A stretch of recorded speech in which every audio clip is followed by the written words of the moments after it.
Halo, apa kabar pemirsa? Senang sekali dapat berjumpa dengan Anda dalam tayangan informasi seputar Universitas Negeri Surabaya. Bersama saya, Salsa Claudia. Kiprah UNESA bagi IKN turut serta dalam penyusunan peta jalan pendidikan dan model implementasi pendidikan di Ibu Kota Nusantara.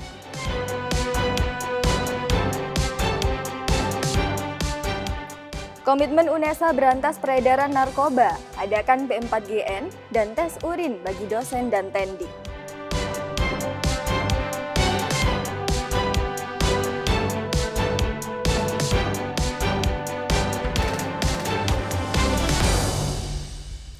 Dan pemirsa, inilah informasi selengkapnya.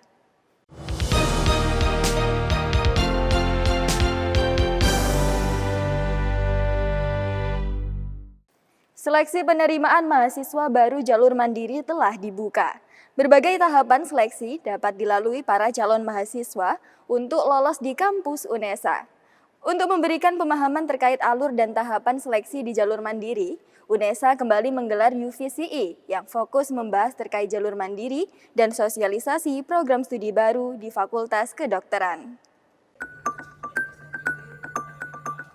Penerimaan mahasiswa baru jalur seleksi nasional berdasarkan tes telah resmi diumumkan pada 13 Juni 2024.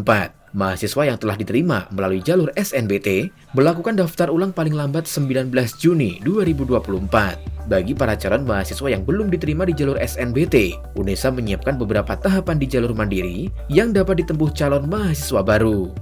Silakan ya adik-adik berusaha untuk masuk ke UNESA melalui jalur yang masih ada, yaitu jalur non-tes UTBK, jalur non-tes rapot, dan jalur tes yaitu TMUBK. Nah, passing grade masing-masing jalur ya itu berbeda-beda ya. Jadi misalnya TMUBK, saya punya nilai UTBK misalnya 450. Nah, itu nanti bisa nggak lolos. Nah, ini agak sulit ya, artinya agak sulit. Kami tidak menentukan passing grade itu di awal. Nah, jadi tidak ya. Jadi sistemnya adalah semua pendaftar di prodi tersebut akan kami urutkan nilai terbaik sampai nilai terendah. Terus kemudian kami ambil ranking 1 sampai sejumlah kuota yang ada di prodi tersebut. Banyak jalur seleksi yang dapat dipilih calon mahasiswa baru, mulai dari jalur non-tes hingga jalur tes temu BK. Informasi terkait jalur mandiri dapat diakses melalui laman resmi admisi.unesa.ac.id. Sementara itu, di hari sebelumnya telah dilaksanakan UVC Fakultas Kedokteran untuk menyosialisasikan 3 prodi baru di Fakultas Kedokteran, antara lain keperawatan, kebidanan, dan fisioterapi yang membuka pendaftaran di jalur mandiri. Ketika prodi baru tersebut, masing-masing membuka kuota sebanyak 50 mahasiswa saja. Setelah kami mendirikan atau pada saat kami proses pendirian Fakultas Kedokteran, kami mengetahui bahwa ternyata kebutuhan tenaga kesehatan yang bukan hanya dokter, yaitu perawat, bidan, dan juga fisioterapis di Indonesia ini masih banyak dibutuhkan. Meskipun mungkin kalau di daerah Jawa Timur kok nampaknya banyak, tetapi ternyata kalau kita lihat di Indonesia itu masih sangat dibutuhkan. Oleh karena itu kami berusaha mendirikan prodi-prodi ini untuk bisa menampung calon mahasiswa baru supaya nantinya bisa menjadi bidan, perawat, dan fisioterapis yang andal yang bisa disebar di seluruh Indonesia. Berbeda dengan prodi lainnya, Fakultas Kedokteran hanya membuka 2 jalur seleksi saja, yaitu non-tes nilai rapor dan nilai UTBK, serta jalur tes temu BK. Para calon mahasiswa baru diperkenankan memilih lebih dari 1 jalur penerimaan dengan syarat dan ketentuan yang berlaku. Selain laman admisi.unesa.ac.id, segala update informasi mengenai jalur mandiri dapat diakses melalui sosial media resmi UNESA, @officialunesa, dan @unesatv. Dari Surabaya, Tim Liputan KC Media melaporkan. Universitas Negeri Surabaya terlibat dalam penyusunan peta jalan pendidikan serta model implementasi pendidikan di Ibu Kota Nusantara atau IKN. Agenda penyusunan ini telah sampai di tahap rapat final penyusunan konsep. Ide dan gagasan yang dirumuskan nantinya akan diimplementasikan pada 300 sekolah di Ibu Kota Nusantara.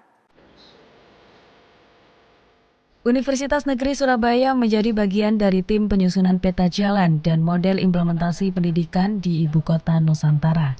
Agenda ini dilaksanakan di Gedung Rektorat Lantai 7 Kampus 2 UNESA Lidawetan.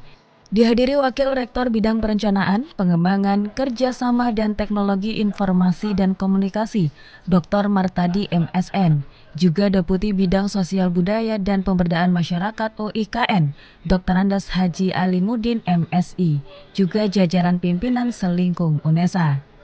Agenda ini menjadi rapat final penyusunan konsep dan gagasan terkait model implementasi pendidikan di Ibu Kota Nusantara. Sistem pendidikan di IKN akan mengedepankan tripusat pendidikan, yaitu aktivitas pendidikan yang berbasis pada keluarga, masyarakat, dan sekolah.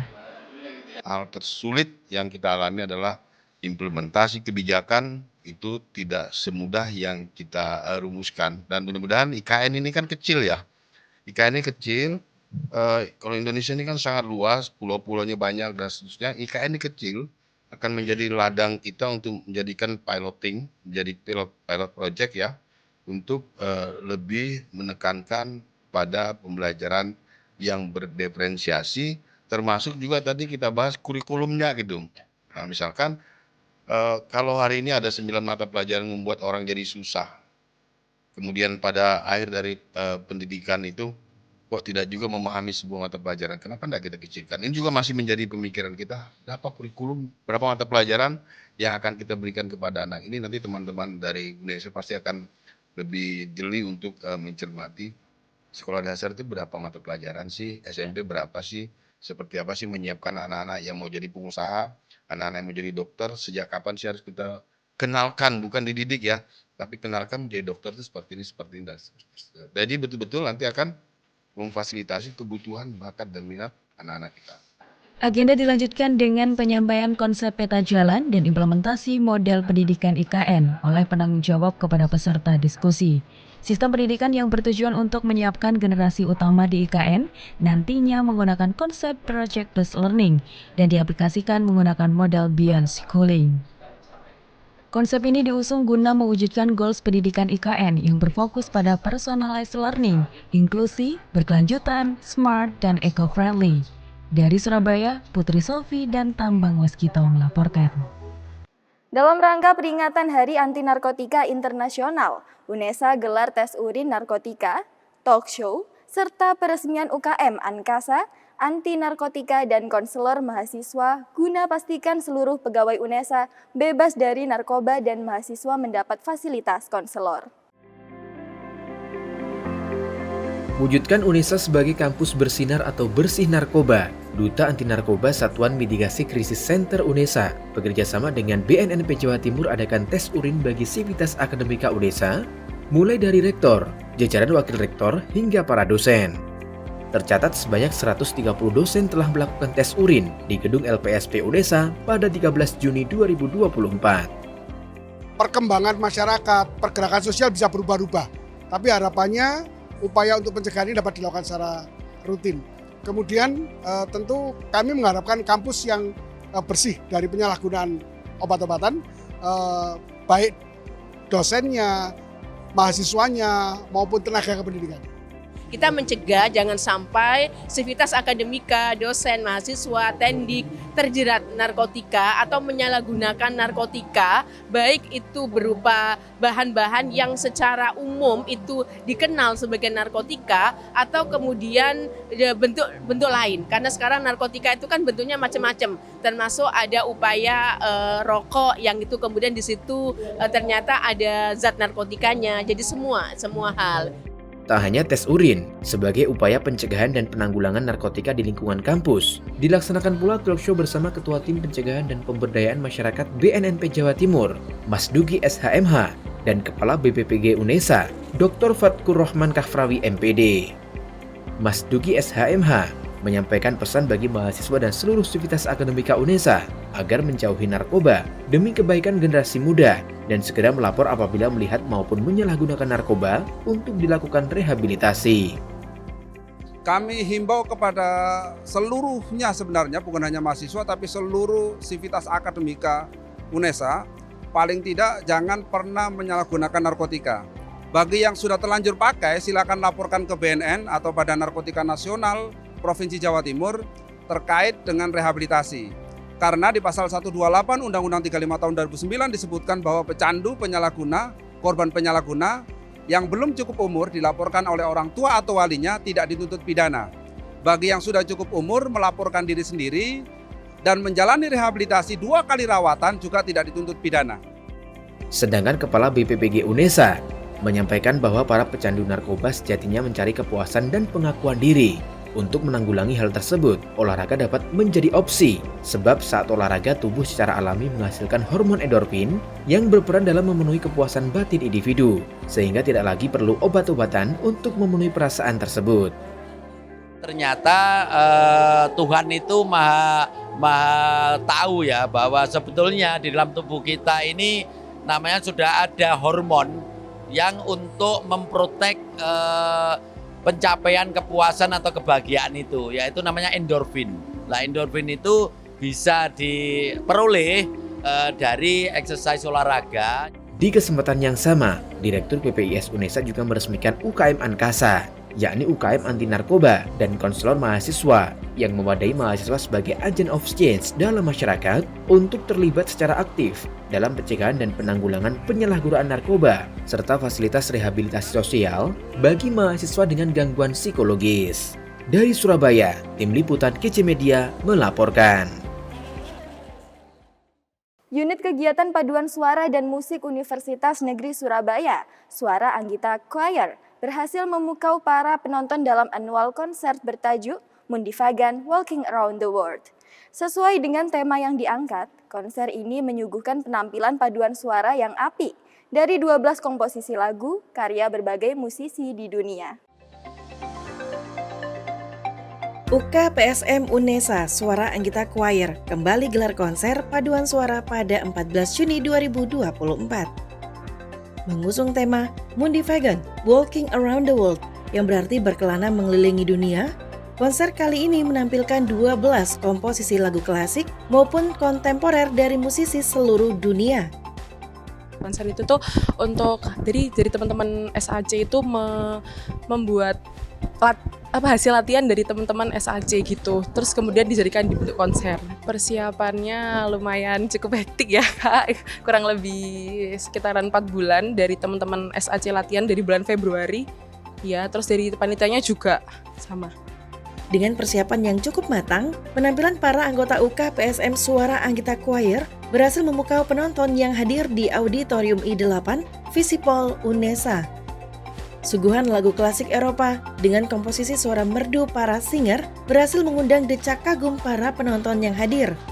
Tepuk tangan pun saling bersambut di setiap jeda antar lagu. Salah satu lagu berjudul Podonginang yang mengisahkan tentang perlawanan Pangeran Willis terhadap VOC berhasil dibawakan dengan komposisi suara yang merdu sehingga membawa penonton turut merasakan perjuangan rakyat Belambangan kala itu. Komposisi nada dan pembawaan vokal khas Banyuwangi semakin membuat lagu tersebut terasa sakral. Adanya konser ini diharapkan dapat menjadi wadah dalam mengembangkan minat dan bakat para anggota UKPSM UNESA.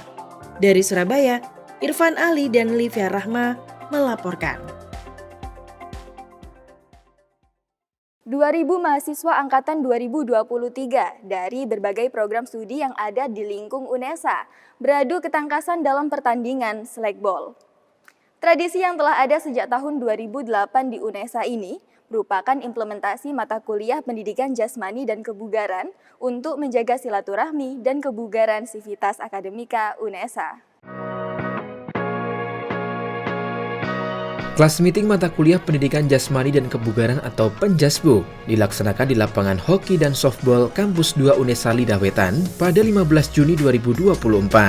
Kegiatan ini merupakan tradisi dari tahun ke tahun sejak tahun 2008.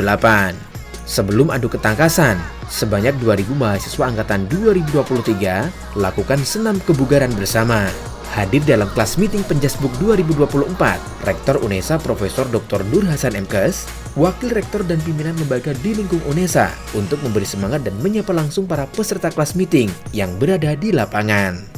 Dengan melibatkan mahasiswa FIKK, dan program studi di lingkung UNESA. Kegiatan ini menjadi agenda rutin setiap semester. Koordinator Mata Kuliah Penjasbuk UNESA 2024, Dr. Muhammad Ridwan MPD, memberikan apresiasi kepada peserta dan masyarakat umum dengan kesadaran diri tetap semangat menjaga kebugaran. Mahasiswa UNESA harus bugar, karena ketika kita yang melakukan aktivitas apapun, perkuliahan apapun, ketika tubuh kita bugar, maka kita siap melaksanakan perkuliahan dengan baik. 130 tim selekbol putra dan putri dari berbagai prodi bertemu untuk adu ketangkasan di lapangan hoki dan softball UNESA. Ketua Pelaksana Kelas Meeting Penjasbuk 2024, Yuni Fitrianingsi SPD MPD, dan dosen S1 Prodi PKO UNESA, Muhammad Asrul Sidik MPD, menyampaikan bahwa kegiatan ini telah dipersiapkan secara matang. Untuk teknisnya, jadi pemain akan dibagi 12 tim inti, kemudian setiap pemain hanya dikasih kesempatan untuk memukul bola 1 kali. Jadi harus dimanfaatkan dengan baik-baik. Dan untuk yang tim pemenang adalah yang mendapatkan skor tertinggi, baru dia akan menang. Harapan kedepannya ya, teman-teman semakin antusias, dan salah satu esensinya adalah menjaga kebugaran. Jangan sampai ketika banyak kegiatan tidak bugar, itu aja sih. Kemungkinan untuk kegiatan kelas meeting ini adalah agenda setiap semester. Jadi di akhir semester kami membuat kejuaraan-kejuaraan tertentu. Bisa jadi untuk kejuaraan yang selanjutnya itu bisa selekbol atau yang lain seperti itu. Dalam adu ketangkasan permainan selekbol, para tim bermain dengan semangat dan antusias. Saling membawa supporter dari masing-masing tim, mengenakan kostum kebanggaan, meneriakan yel-yel, sembari melakukan gerakan koreo dengan properti yang dikenakan. Para tim berlaga dengan menjunjung tinggi sportivitas.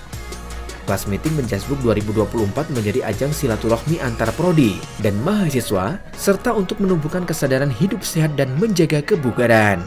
Dari Surabaya, Tia Eser dan Livia Rahma melaporkan. Pemirsa, informasi tadi sekaligus menutup jendela UNESA kali ini. Jangan lupa kirimkan video informasi yang menarik di sekitar Anda melalui Citizen Journalism ke email redaksi.unesatv@unesa.ac.id. Dan untuk memutakhirkan informasi seputar UNESA, jangan lupa klik tombol subscribe, like, dan share video ini.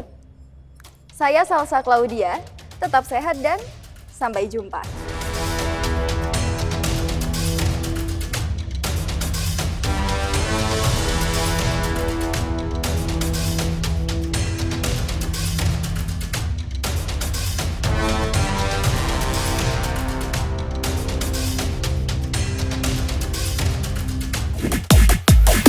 Ah!